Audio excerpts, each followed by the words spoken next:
So good. let's talk about rents now. Rents are up 16.4% since January of 2021. That's in a year. Yeah. 1 year. Well, we were wondering why rents were kind of stagnant for a while. Well, they're not anymore. Like everything else, they're going up. Yeah. But keep in mind that, real estate is local. We all know that. Yeah. If you're in California, they're not really going up. There's nowhere else to go. Well, they're going down, They're already actually. as up as Yeah, they can be. they're actually coming down significantly. So let's take a look at some underlying numbers. You've got 22 of the 100 largest cities saw rents fall in October. From the previous month. Yes. And, we're still seeing some folks moving out of The some bigger areas. cities, yeah. So, like I said, 22 out of the 100 largest markets saw rents fall. That's because people are moving to smaller markets. Tampa, for example, rents are up an astonishing 36% My compared goodness. to March of 2020. That's huge. And then the largest rent decreases since March of 2020 were in San Francisco and Oakland, California. San Francisco is down 12%. And Wow. Oakland is down 8%. The poop police are going to be out of a job. I forgot about that. I forgot about that. By the way, I want to thank Randy Vetter for forwarding this information Yeah, to me. he's great about doing that. It's For funny too about the rent situation.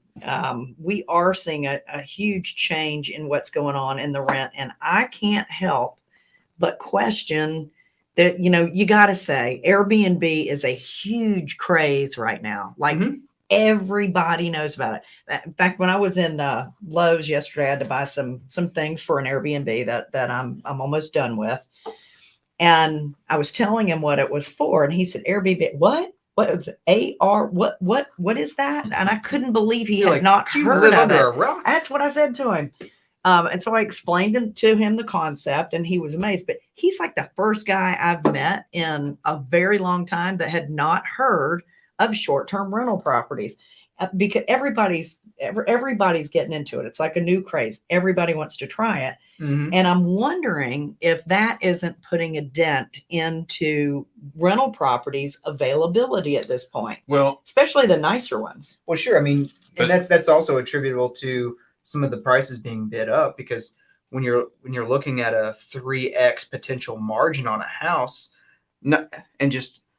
you should never buy a rental property based off of the short-term rental. You should always buy a rental or a short-term, long-term, whatever, based off the long-term rent potential. That's common sense. That's common sense. So, by the way, did I mention today is National Common Sense Day? Oh, I don't know. Well, that's cool. So every day should be for most people. That's for sure. But yeah, so you have these people buying on, they're getting aggressive on these margins.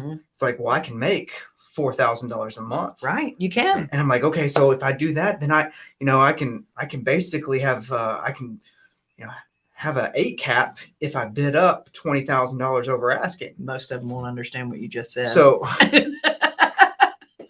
yield, cash on cash yield. I'll make more money. Yeah, you will make more money. Well, you'll make not as much, but you're thinking it's going to be an acceptable amount because, okay, 8% sounds decent. Right. But you have to make that money first. Yeah. So yeah. What Jonathan is saying is you can overpay for those homes because you can get more money for them. However, you always want that exit strategy. What if the Airbnb doesn't work out? What are you going to do then? What if your city changes their laws and will not allow it? And that's happening all over. What if you're in a neighborhood and the HOA changes it? That's right. Like just as simple as an HOA can change that. That's exactly right. And do you think that Hilton and Hyatt and Marriott and they're getting into it. Those types of folks don't have a larger lobby than mom and pops. They do, but they also own Airbnb properties. Yeah, and I get short term, I should say. But most of those properties are going to be higher end, spa-like properties, whereas the rest of the group are going to be lobbying the municipalities to make sure that they don't allow it close to their hotels. Right.